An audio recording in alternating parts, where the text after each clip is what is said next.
بسم اللہ الرحمن الرحیم۔ تاریخ میں ایسی گنہگار عورتیں گزری ہیں جن کے بارے میں اللہ پاک نے اپنی کتاب قرآن مجید میں ذکر کیا ہے۔ یہ عورتیں نہ صرف انسانوں کی گمراہی کا باعث بنی بلکہ بعض تو اللہ کے پیارے انبیاء کرام کو بھی قتل کرانے میں پیش رہیں۔ نمبر 1، حضرت لوط علیہ السلام کی بیوی۔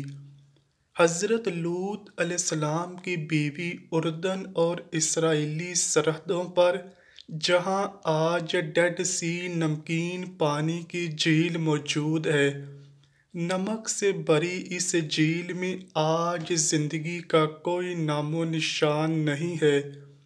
تاہم آج سے ہزاروں سال پہلے یہ علاقہ انتہائی زرخیز تھا، جہاں سدوم اور عمورہ نامی شہر آباد تھا۔ یہی وہ قوم تھی جس پر اللہ نے حضرت لوط علیہ السلام کو نبی بنا کر بھیجا۔ اس قوم کا گناہ بہت بڑا تھا، ایسا گناہ اس سے پہلے کسی قوم نے نہ کیا تھا۔ اس قوم کے مرد مردوں کے ساتھ اور عورتیں عورتوں کے ساتھ بدکاری کرتی تھیں۔ حضرت لوط علیہ السلام کی بیوی، جس کا نام وائلہ تھا، وہ بظاہر تو حضرت لوط علیہ السلام کی بیوی تھی، لیکن وہ اندر سے کافروں کے ساتھ ملی ہوئی تھی۔ وہ اپنی قوم کا ساتھ دیتی تھی۔ اس بیوی کے لیے اور کیا بد نصیبی ہوگی کہ یہ عورت ساری زندگی ایک نبی کے ساتھ رہتے ہوئے بھی اللہ کے حکم کی نافرمان رہی۔ جب حضرت لوط علیہ السلام کی قوم نے آپ کی باتوں کو ماننے سے انکار کیا تو اللہ کے فرشتے نوجوانوں کی صورت میں اس بستی میں ظاہر ہوئے، جو حضرت لوط علیہ السلام کے گھر میں قیام پذیر ہوئے۔ حضرت لوط علیہ السلام کی بیوی، جو اپنی قوم سدوم کے ساتھ ملی ہوئی تھی، اس نے جا کر اپنی قوم کو بتا دیا کہ نوجوان ہمارے گھر ٹھہرے ہیں۔ ان لوگوں نے حضرت لوط علیہ السلام کے گھر کو چاروں طرف سے گھیر لیا۔ اس پر فرشتوں نے حضرت لوط علیہ السلام کو ان کی قوم پر عذاب لانے کی خبر سے آگاہ کیا اور آپ علیہ السلام کو حکم دیا کہ آپ اپنے گھر والوں کو لے کر یہاں سے نکل جائیں۔ حضرت لوط علیہ السلام ابھی راستے میں ہی تھے کہ ان لوگوں پر اللہ کی طرف سے پتھروں کی بارش ہونا شروع ہو گئی۔ آپ علیہ السلام کی بیوی، جو اپنی قوم کا ساتھ دیتی تھی، وہ بھی اپنی قوم کے ساتھ ہی پتھروں کی بارش میں ماری گئی۔ سدوم کے پہاڑوں میں آج بھی وائلہ کی آبادی موجود ہے۔ حضرت لوط علیہ السلام کی بیوی کا تذکرہ قرآن پاک کے علاوہ بائبل میں بھی موجود ہے۔ نمبر 2، حضرت نوح علیہ السلام کی بیوی۔ قوم نوح شرک جیسے گناہ میں مبتلا تھی۔ اس قوم کے لوگوں نے اپنے سرداروں اور نیک لوگوں کے بت بنا لیے، ان کی عبادت اور پوجا شروع کر دی۔ اللہ تعالیٰ نے حضرت نوح علیہ السلام کو اس قوم پر مبعوث فرمایا۔ یہ قوم اتنی ظالم اور نافرمان تھی کہ وہ اپنے نبی حضرت نوح علیہ السلام کے گھر میں داخل ہو کر آپ علیہ السلام پر ظلم کرتے اور آپ کو بے یار و مددگار چھوڑ جاتے۔ حضرت نوح علیہ السلام کو مجلسوں سے نکال دیا جاتا اور آپ کی بیوی بھی ان کافروں سے ملی ہوئی تھی۔ مفسرین حضرت نوح علیہ السلام کی بیوی کا نام واہلہ یا واغلہ بیان کرتے ہیں۔ یہ عورت کافر ہی نہیں بلکہ اس کا رہن سہن بھی کافروں جیسا تھا۔ حضرت نوح علیہ السلام کی بیوی کافروں میں شریک ہو کر آپ علیہ السلام کو دیوانہ اور مجنوں قرار دیتی۔ یہ عورت بتوں کی بڑی تعریف کرتی تھی، جب کوئی بندہ بتوں کو چھوڑ کر ایک خدا کی طرف مائل ہوتا تو یہ عورت اپنی قوم میں جا کر اس آدمی کا نام بتا دیتی، جس سے قوم نوح کے لوگ اس بندے کو مارتے اور پیٹتے۔ اس طرح سے وہ بندہ بھی ڈر اور خوف کے مارے بتوں کی پوجا کرنے پر دوبارہ آمادہ ہو جاتا۔ واحلہ نامی اس عورت نے حضرت نوح علیہ السلام کے ایک بیٹے یام کو بھی کفر میں مبتلا کر رکھا تھا، لہٰذا آپ کا یہ بیٹا بھی ماں کی طرح کافروں سے مل کر آپ علیہ السلام کی مخالفت کرتا تھا۔ اللہ تعالیٰ نے اس عورت کی بدبختی کو قرآن پاک میں بیان کیا ہے اور اس کی تفسیریں احوال بائبل میں بھی درج ہیں۔ جب اللہ پاک نے حضرت نوح علیہ السلام کی قوم پر سیلاب کا عذاب نازل کیا تو آپ علیہ السلام کی بیوی اور نافرمان بیٹا یام بھی اپنی قوم کے ساتھ برباد ہو گئے۔ نمبر 3، دلائلہ۔ دلائلہ وہ عورت ہے جس کا نام کئی صدیوں سے بے وفائی اور دغا بازی میں بہت مشہور رہا ہے۔ دلائلہ کا ذکر قرآن پاک اور بائبل میں پڑھنے کو ملتا ہے۔ واقعہ کچھ یوں ہے کہ حضرت موسیٰ علیہ السلام کی وفات کے بعد بنی اسرائیل کی قوم عمالقہ کی محکوم بن چکی تھی، تو اللہ پاک نے اس قوم میں بہت ہی طاقتور لڑکے کو پیدا کیا جس کا نام سیمسن تھا۔ سیمسن اس قدر طاقتور تھا کہ وہ اکیلا ہی 1000 بندوں کا مقابلہ کر لیتا تھا۔ قوم بنی اسرائیل نے اس بندے کی صلاحیتوں اور بہادری کو دیکھتے ہوئے سیمسن کو اپنے قاضی کے عہدے پر فائز کر دیا اور سیمسن کی طاقت کے ذریعے قوم عمالقہ پر فتح حاصل کرنے کی کوشش میں لگ گئے۔ دوسری طرف قوم عمالقہ سیمسن کی طاقت کا راز جاننا چاہتی تھی، اس لیے انہوں نے اپنی قوم کی ایک لڑکی جس کا نام دلائلہ تھا، اس کو سیمسن کی بہادری اور اس کی صلاحیتوں کا راز دریافت کرنے کے لیے سیمسن کے پاس بھیجا۔ سیمسن اس لڑکی کو دیکھ کر پاگل ہو گیا اور اس کی محبت میں دیوانہ ہو گیا۔ اس نے اس لڑکی کو اپنی صلاحیتوں کا راز بتا دیا۔ سیمسن کہنے لگا کہ اس کی طاقت کا راز اس کے لمبے بال ہیں۔ ایک دن موقع پاتے ہی دلائلہ نے سیمسن کے لمبے بال کاٹ دیے، تو اسی رات قوم عمالقہ نے بھی سیمسن پر حملہ کیا اور اس کو گرفتار کر لیا۔ پھر ایک دن قوم عمالقہ سیمسن کو گرفتار کر کے جشن منا رہی تھی، تو سیمسن نے اللہ پاک سے دعا کی کہ اے اللہ مجھے معاف کر دے۔ اللہ پاک نے سیمسن کی دعا کو قبول کرتے ہوئے اس کی تمام طاقت واپس لوٹا دی۔ جس ستون کے ساتھ سیمسن کو باندھا گیا تھا، سیمسن نے اس ستون کو اپنی طاقتوں سے کھینچا تو سارے کا سارا محل زمین بوس ہو گیا، جس کے نتیجے میں دلائلہ اور قوم عمالقہ کے بے شمار لوگ موت کے گھاٹ اتر گئے۔ نمبر 4، جیزبل۔ جیزبل لبنان کے بادشاہ کی بت پرست بیٹی تھی۔ اس کی شادی قوم بنی اسرائیل کے بادشاہ اخیب سے ہوئی تھی۔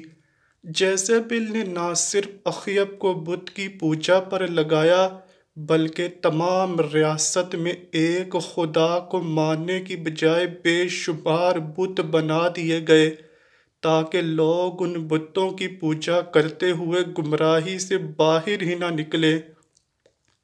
ایک دن قوم کے نیک بندے حضرت یرمیاہ علیہ السلام نے جیزبل اور اس کے شوہر کو کہا کہ تم سب لوگ بتوں کی پوجا کرنے کی بجائے ایک خدا کی عبادت کیا کرو، اسی میں تمہاری بھلائی ہے۔ اس ظالم عورت نے حضرت یرمیاہ علیہ السلام کے ساتھ کھڑے ایک بوڑھے پر نیزے سے شدید وار کیا، جس سے وہ وہیں پر شہید ہو گئے۔ تو حضرت یرمیاہ علیہ السلام نے اس عورت کو بد دعا دی بہت جلد تیرے حسین و جمیل بدن کو کتے نوچ نوچ کر کھائیں گے۔ اس کے بعد اللہ پاک نے اس قوم پر حضرت الیاس علیہ السلام کو بھیجا، تاہم یہ ملکہ ایمان لانے کی بجائے آپ علیہ السلام کو بھی مارنے کے لیے تیار ہو چکی تھی۔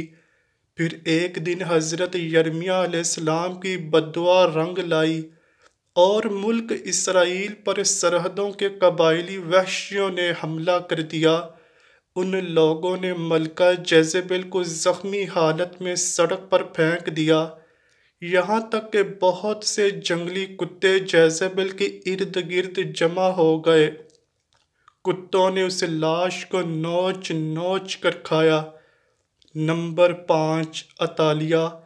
عطالیہ حضرت الیاس علیہ السلام کے دور سے تعلق رکھنے والی جیزبل نامی ملکہ کی بیٹی تھی، جس کا نام عطالیہ تھا۔ یہ لڑکی بھی اپنی ماں کی طرح بہت حسین و جمیل تھی، یہ بھی کافر تھی۔ اس کی شادی یہودا کے بادشاہ یہورام سے ہو چکی تھی۔ اس قوم میں بھی ہر جگہ بتوں کی عبادت ہونے لگی۔ اس قوم پر بھی وحشی لوگوں نے حملہ کیا، جس وجہ سے وحشیوں نے یہورام کو بھی قتل کرنا چاہا، لیکن یہ بادشاہ ایک غار میں چھپ گیا، جس وجہ سے اس غار میں اس بادشاہ کی موت ہو گئی۔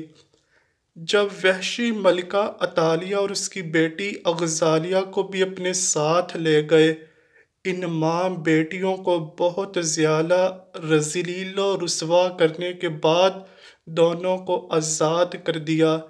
اس کے بعد عطالیہ نے بتوں کی عبادت سے توبہ کر کے حضرت موسیٰ علیہ السلام کے مذہب پر ایمان لے آئی، لیکن اس تبدیلی کو سال بھی نہ گزرا تھا کہ عطالیہ پھر کفرانہ کاموں کی طرف لوٹ گئی۔ اس کی بیٹی کے قتل کے بعد ملکہ عطالیہ کو ہی سلطنت یہودا کا تاج پہنا دیا گیا۔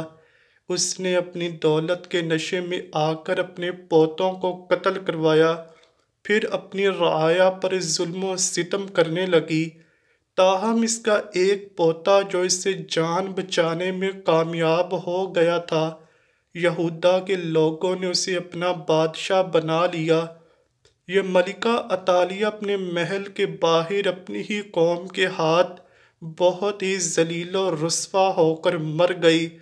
عطالیہ کا ذکر بھی بائبل میں تفسیر کے ساتھ موجود ہے۔ Number 6، Herodias. ناظرین گرامی، ہیروڈیاس کو اگر تاریخ انسانی کی سب سے گنہگار عورت کہا جائے تو غلط نہ ہوگا، کیونکہ یہ عورت حضرت یحییٰ علیہ السلام کے قتل کی ذمہ دار ہے۔ یہ حضرت عیسیٰ علیہ السلام کی پیدائش سے چند برس پہلے کی بات ہے کہ ہیروڈیاس ایک غریب اور حسین و جمیل لڑکی تھی، فلسطین کے خاندان کی بہو بن گئی۔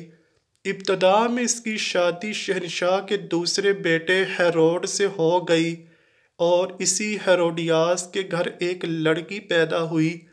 تاہم جب وراثت کی تقسیم کے بعد ہیروڈیاس نے دیکھا کہ سب سے زیادہ طاقتور تو فلپ کے بھائی اینٹی پاس کے پاس ہے، تو اس نے بھی اپنے شوہر کو چھوڑ کر اینٹی پاس سے شادی کر لی۔ انہی دنوں اللہ کے پیارے نبی حضرت یحییٰ علیہ السلام، جنہیں اہل کتاب یوحنا کے نام سے پکارتے ہیں، وہ لوگوں کو درس و تدریس دینے لگے۔ ہیروڈیاس کو آپ کی دینی باتیں پسند نہ تھیں، جس کی وجہ سے اس نے حضرت یحییٰ علیہ السلام کو گرفتار کروایا۔ ہیروڈیاس نے کافی بار کوشش کی کہ وہ اپنے شوہر اینٹی پاس سے آپ علیہ السلام کے قتل کے احکامات جاری کروا دے، تاہم اینٹی پاس ایسا نہ کر سکا۔ ہیروڈیاس کی بیٹی سلومی جب جوان ہوئی تو اس نے حضرت یحییٰ علیہ السلام کی معصومیت اور نور کو دیکھا تو آپ علیہ السلام پر فدا ہو گئی۔ اس نے آپ علیہ السلام کو گناہ کی دعوت دی، لیکن آپ علیہ السلام اس کی طرف آنکھ اٹھا کر نہ دیکھتے۔ اب یہ دونوں ماں اور بیٹی حضرت یحییٰ علیہ السلام کے خلاف ہو گئی۔ ایک دن بادشاہ اینٹی پاس کے سامنے سلومی نے بہت ہی بےہودہ ڈانس کیا کہ رقص کرتے ہوئے اس نے اپنے جسم کے سارے کپڑے اتار دیے۔ اس رقص میں بادشاہ نے بہت دلچسپی لی اور اس کو سلومی کا یہ رقص بہت ہی پسند آیا کہ وہ سلومی سے کہنے لگا، تم کیا مانگنا چاہتی ہو؟ میں تمہیں ابھی حاضر کیے دیتا ہوں۔ اس عورت نے جواب دیا کہ میں چاہتی ہوں کہ آپ حضرت یحییٰ علیہ السلام کو قتل کروا دیں۔ بادشاہ جو کہ برے ہوئے محفل میں سلومی سے عہد کر چکا تھا، اس نے حضرت یحییٰ علیہ السلام کو شہید کروا دیا۔ اس طرح سلومی اور اس کی ماں اس گناہ میں شامل ہوئیں۔ نمبر 7، ام جمیل۔ ام جمیل ابو لہب کی بیوی تھی، جس کا اصل نام عروہ بنت حرب ہے۔ اس کی آنکھوں کا بینگا پن نمایاں تھا، جس وجہ سے اس کو لوگ کانی کہا کرتے۔ قرآن پاک میں اللہ تعالیٰ نے ابو لہب اور اس کی بیوی کو انتہائی سخت الفاظ میں یاد کیا ہے۔ اس کی وجہ ابو لہب اور اس کی بیوی کا نبی اکرم صلی اللہ علیہ وآلہ وسلم کے ساتھ سخت مشرکانہ رویہ ہے۔ یہ دونوں میاں اور بیوی آپ صلی اللہ علیہ وآلہ وسلم کو تکالیف اور اذیت پہنچانے کا کوئی بھی موقع ہاتھ سے نہ جانے دیتے تھے۔ روایت کے مطابق ام جمیل نبی اکرم صلی اللہ علیہ وآلہ وسلم کی راہ میں کانٹے بچھایا کرتی تھی۔ جب سورہ لہب نازل ہوئی تو ابو لہب کی بیوی غصے سے بے قابو ہوئی اور بہت ہی بڑا پتھر اٹھا کر مکہ میں رسول اکرم صلی اللہ علیہ وآلہ وسلم کی تلاش میں نکل پڑی۔ یہ کعبہ میں حضرت ابو بکر صدیق رضی اللہ تعالیٰ عنہ کے سامنے اس حالت میں آئی کہ اس کے منہ سے جھاگ نکل رہی تھی۔ یہ نبی اکرم صلی اللہ علیہ وآلہ وسلم کے خلاف انتہائی نازیبا الفاظ بولتی رہی، حالانکہ آپ صلی اللہ علیہ وآلہ وسلم اس وقت حضرت ابو بکر صدیق رضی اللہ تعالیٰ عنہ کے ساتھ ہی موجود تھے، لیکن اللہ تعالیٰ کی رحمت و کرم سے ام جمیل آپ صلی اللہ علیہ وآلہ وسلم کو دیکھ ہی نہ سکی۔ وہ وہاں سے گھر کی طرف روانہ ہو گئی۔ بے شک ام جمیل تاریخ کی بدبخت ترین خواتین میں شامل ہے، کیونکہ اس نے نبی آخر الزمان سرور کائنات وجہ تخلیق کائنات حضرت محمد صلی اللہ علیہ وآلہ وسلم کو بے شمار تکلیفیں پہنچائیں۔ دعا ہے اللہ پاک ہم سب کو اپنے پیارے حبیب صلی اللہ علیہ وآلہ وسلم کی سنت کے مطابق اپنی زندگی گزارنے کی توفیق عطا فرمائے، آمین یا رب العالمین۔ امید کرتا ہوں کہ آپ کو ویڈیو ضرور پسند آئی ہوگی۔ اگر ویڈیو پسند آئی ہے تو ویڈیو کو لائک کیجئے، شیئر کیجئے اور چینل کو لازمی سبسکرائب کیجئے۔ کمنٹ سیکشن میں اپنی رائے کا اظہار بھی ضرور کیجئے گا۔ ملتے ہیں اگلی ویڈیو میں، تب تک کے لیے اللہ حافظ۔